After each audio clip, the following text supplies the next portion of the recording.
Do you want to be healthier, yet you just don't know what to do? All these shows telling you this and that, but nothing seems to work.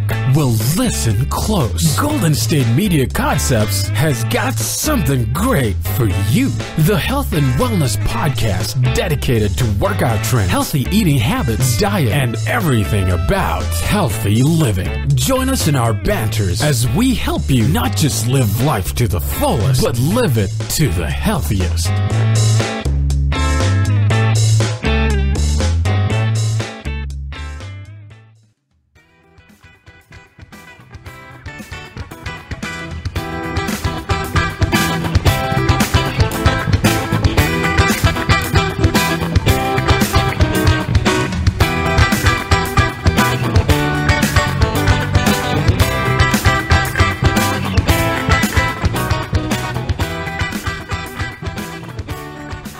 Hello and welcome to the GSMC Health and Wellness Podcast, brought to you by GSMC Podcast Network.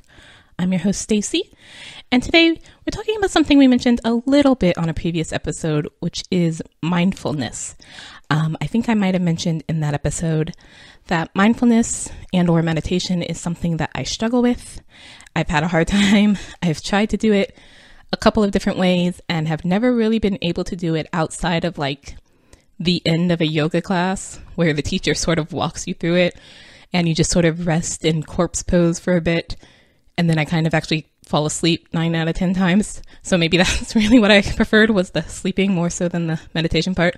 But that was about the closest I think I ever really got to any sort of meditation or mindfulness practice. So mindfulness is something I've wanted to try and reapproach, I guess you would say, again. And that's because mindfulness, there is a lot of science on mindfulness and the benefits of it. And this is things that cultures in Asia and in the East have kind of known for a while, with yoga, which is in India, but also Buddhism and other Asian religions or philosophies about just sort of being still and in the moment and not always on a go sort of thing. And modern, or I should say, I guess, Western science is just now also finding the conclusions and research that backs up all the positive results from this as well.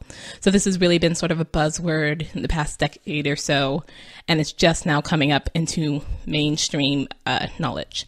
So some of the benefits of mindfulness is decreased stress. Mindfulness produced less avoidance and more approach coping as a response to stress than relaxation or self-affirmation controls.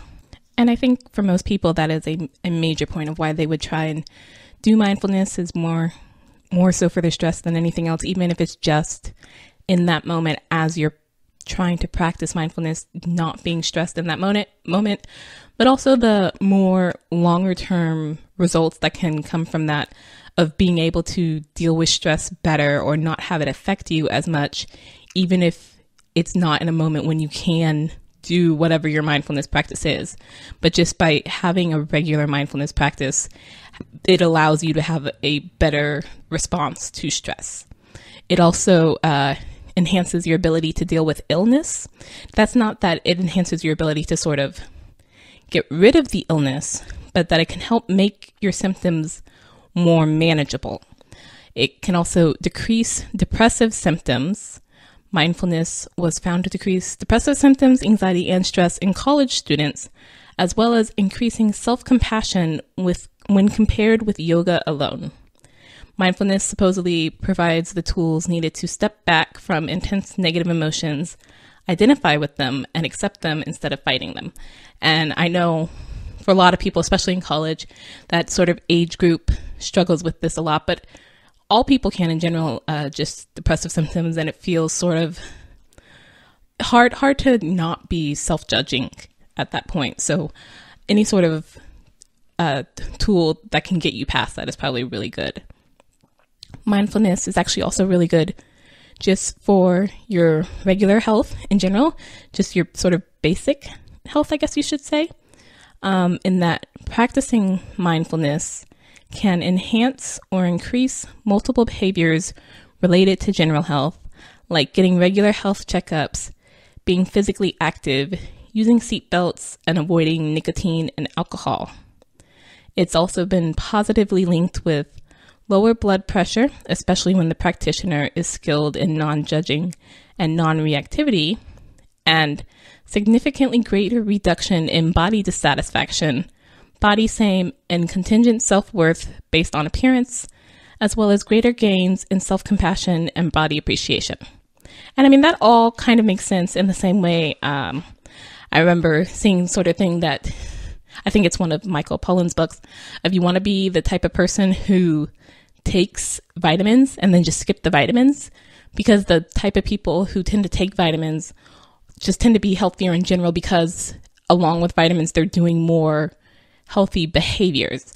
And so mindfulness seems to work in that same sort of way as like a mental vitamin, if you will, of, okay, I'm practicing mindfulness and I'm also making sure I go to the doctors regularly because I want to be healthier. And I'm also making sure, to eat better because I want to be healthier. And that these just all sort of correlate or tie in a sort of web way. And so starting one can more easily lead to doing another and then another. And then your whole being is healthier as you go along.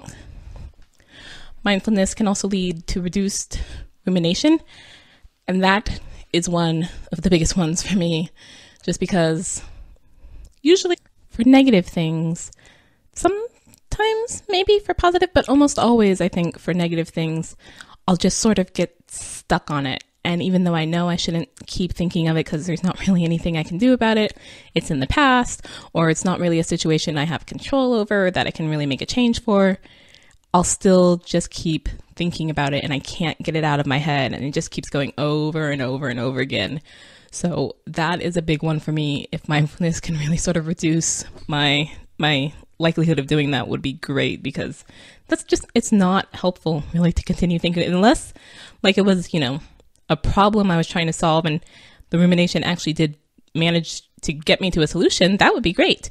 But that's not generally what ends up happening. It's just constantly thinking over it and still in the same situation after all that thinking as I was when I started. So yeah, let's just get past that.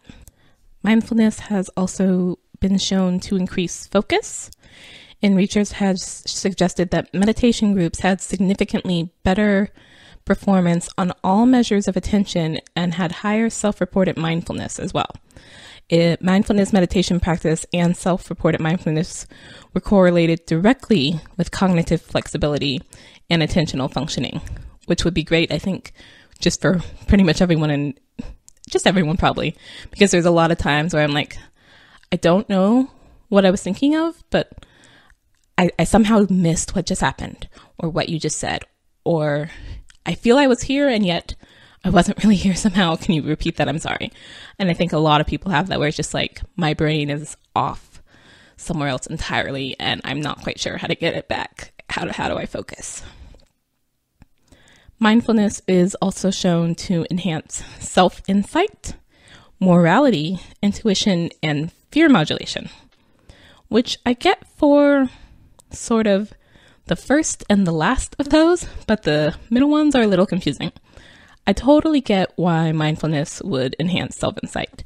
It goes along with the earlier mentioned, not judging so much and having better self-compassion, being able to sort of see yourself the way you really are and not the sort of warped way you often appear in your own mind.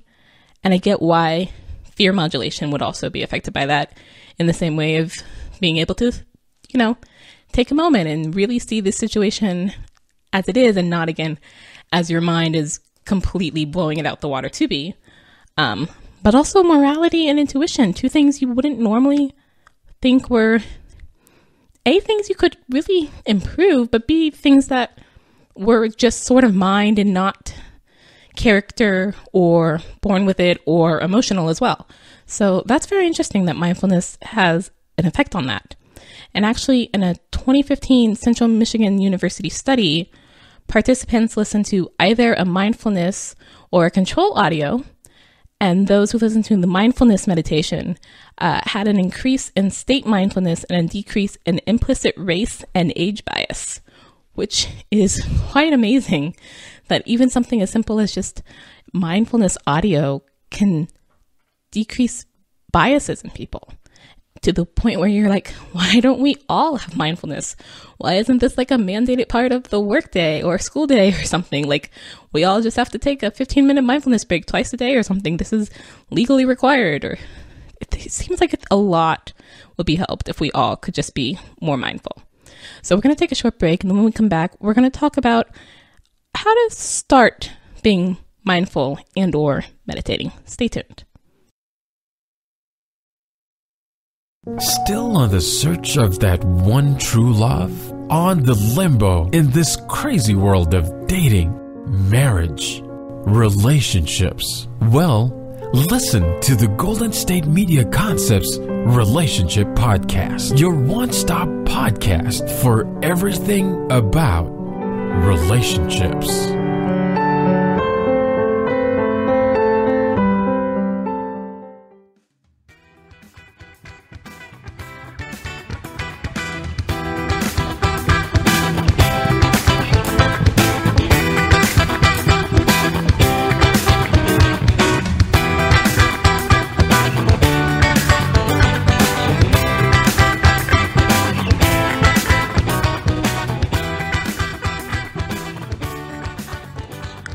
Welcome back to the GSMC Health and Wellness Podcast. Today we are talking about mindfulness. And I think most people do this. When I hear mindfulness, my first thought is immediately meditation. You know, sitting maybe cross-legged or maybe in a chair or lying on a mat and breathing with your eyes closed, maybe saying some sort of chant or om or something. And I think that's most people's just first introduction to mindfulness, period, is meditation. And that's not a bad thing. Meditation can definitely be helpful. Probably any form of mindfulness can. So if you're looking to try and start meditation, and especially if you, like me, have tried it before and just sort of not been able to really get into it or couldn't quite figure out why it wasn't working for you, here are some tips of how to sort of start meditating or start your meditation practice.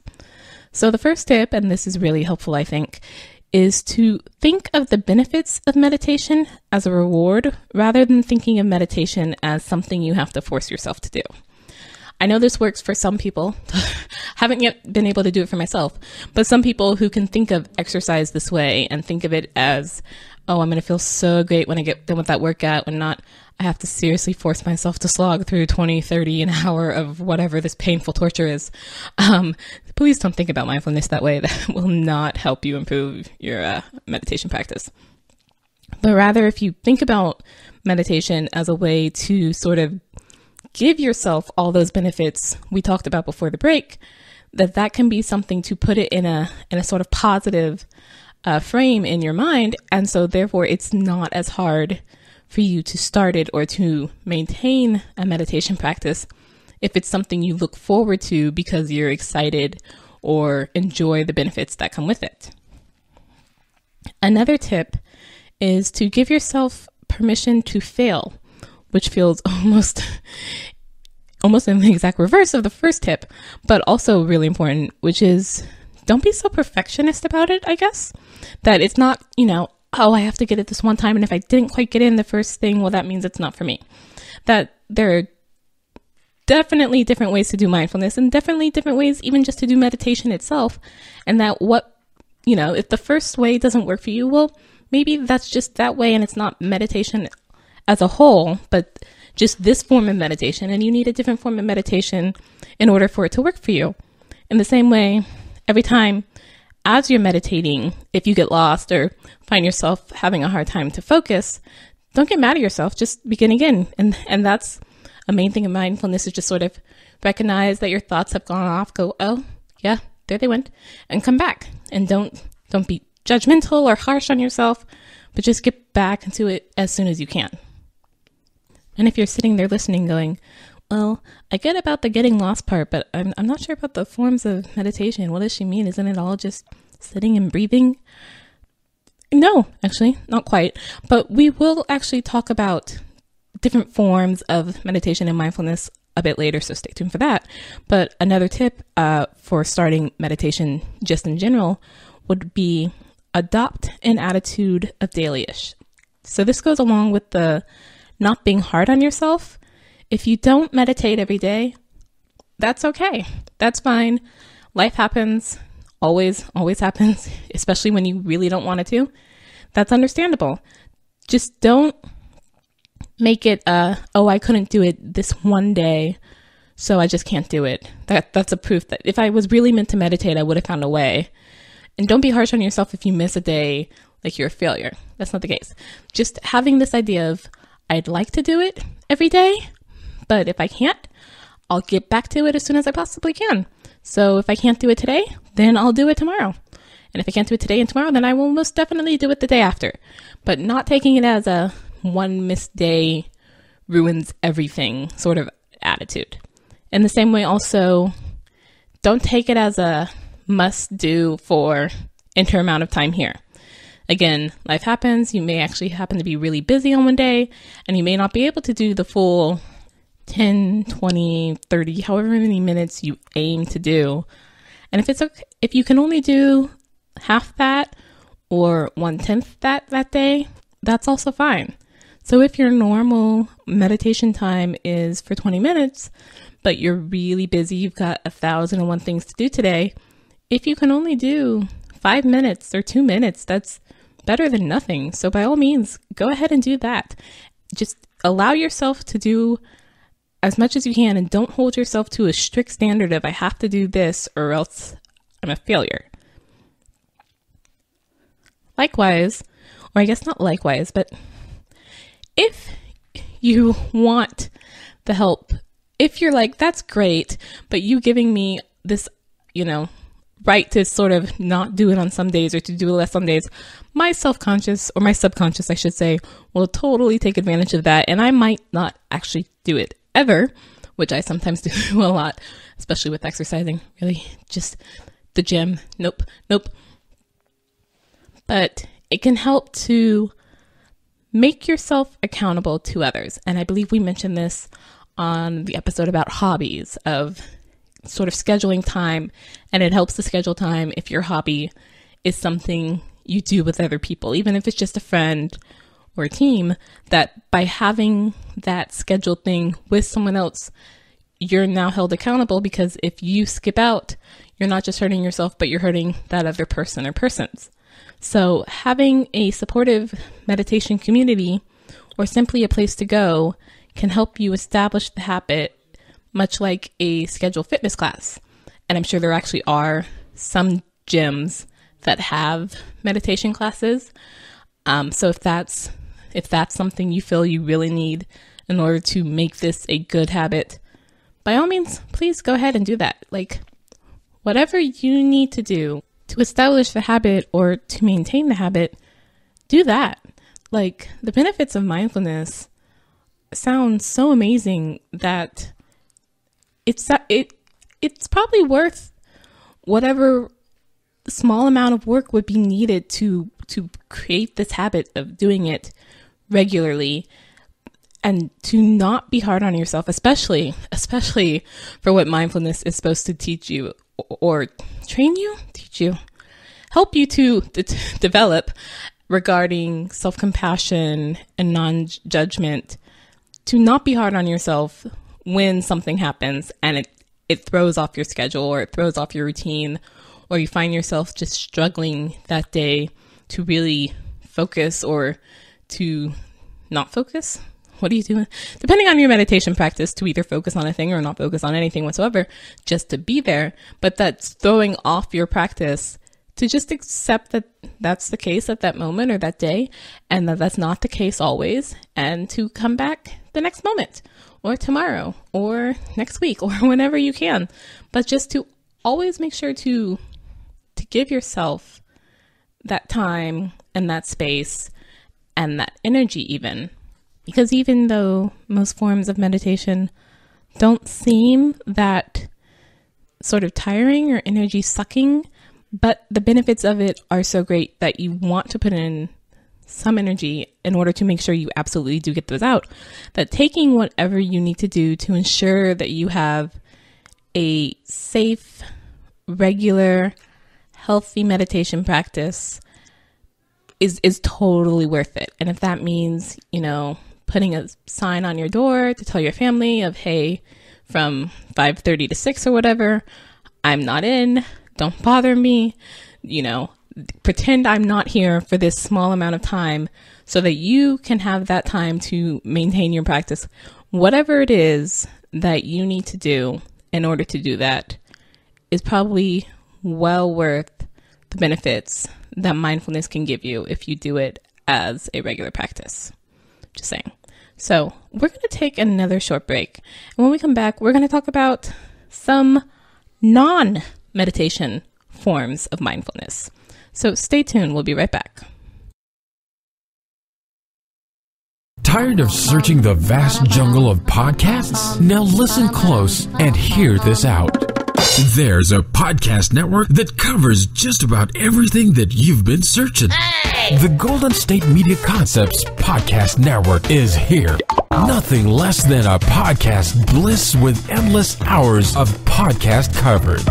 From news, sports, music, fashion, cooking, entertainment, fantasy, football, and so much more. So stop lurking around and go straight out to the Golden State Media Concepts Podcast Network. Guaranteed to fill that podcast itch. Whatever it may be. Visit us at www.gsmcpodcast.com. Follow us on Facebook and Twitter, and download us on iTunes, SoundCloud, and Google Play.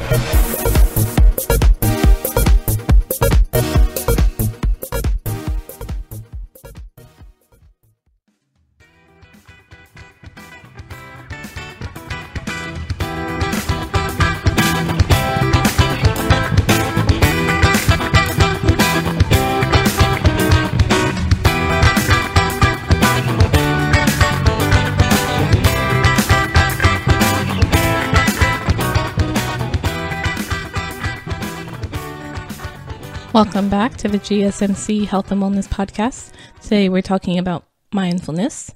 And I've mentioned several times in this episode, I've tried several times to do meditation and have just always sort of struggled with it. But thankfully for me and for those of you who are listening who likewise have a problem with meditation, meditation is not the only form of mindfulness. So there are many ways to actually do mindfulness, not only as a practice, but just in everyday life.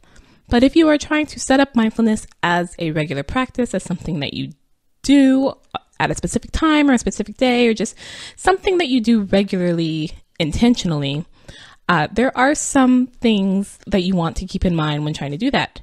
So any sort of mindfulness situation should have you paying attention to the moment-to-moment details of the experience, and paying particular attention to the body and one's experience. You should likewise be recognizing the experience of mind and not getting caught in memories of the past or plans for the future.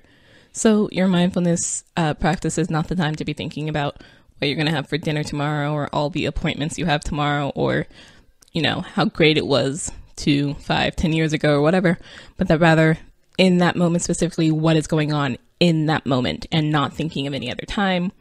You shouldn't be trying either too much nor too little. That this shouldn't be something too hard to do, but at the same time, it shouldn't be something that you aren't thinking about at all, because then you're probably not actually being mindful if you're not thinking about anything, I suppose.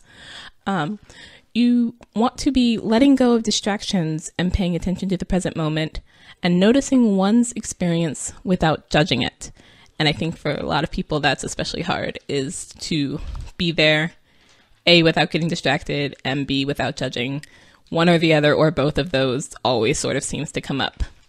But there are a number of things that aren't meditation, or aren't just meditation, that can also be forms of mindfulness. So, for example, I mentioned earlier yoga, and that this was a part of the yoga class I took at the end, was just the sort of take a moment at the end, lying corpse pose, meditate. Mindfulness also comes up in Tai Chi. And again, we mentioned before how mindfulness is present in a lot of Eastern philosophies, religions, practices, what have you. And we're just now catching up in the West. So it's not a surprise that it would show up in a good number of things that originate in the East. However, so long as you have those earlier things we mentioned of what should be present in a mindfulness practice, this can actually be used in a number of things. So people have used or found ways to be mindful doing archery and swimming, hiking, running, walking, coloring. I know was a big thing a couple of years ago. Everyone got an adult coloring book, including me and my family. I got them all adult coloring books. Sadly, coloring didn't work for me, but if it works for you, that's great. You can also practice mindfulness while knitting or playing an instrument, assuming for both of those, you're actually of a certain level. Well, I was going to say actually of a certain level that you don't have to think about it too much and can just sort of be focused on the moment. But I don't know that you can't be focused on the moment while still having to think about it. If you have to stop and think of, yes, I have to remember to do this after so many stitches, or after this next, 8 count, I have to do whatever. So long as you're in the moment and noticing things beyond just the thing you're thinking about, but also, how the yarn feels or how the music sounds or background noise or what have you, I think that might actually still count, or still work, at least I should say. I'm not saying count like there's going to be some sort of judgment here, because there isn't. Mindfulness should be a judgment-free zone, judgment-free time. You can also do mindfulness with free writing. I know people have done where you just sort of do stream of conscious writing. Don't think about it. Don't edit it as you're going. Just literally write as it comes to your mind. And that really does keep you in the thought process of what I'm thinking of right now.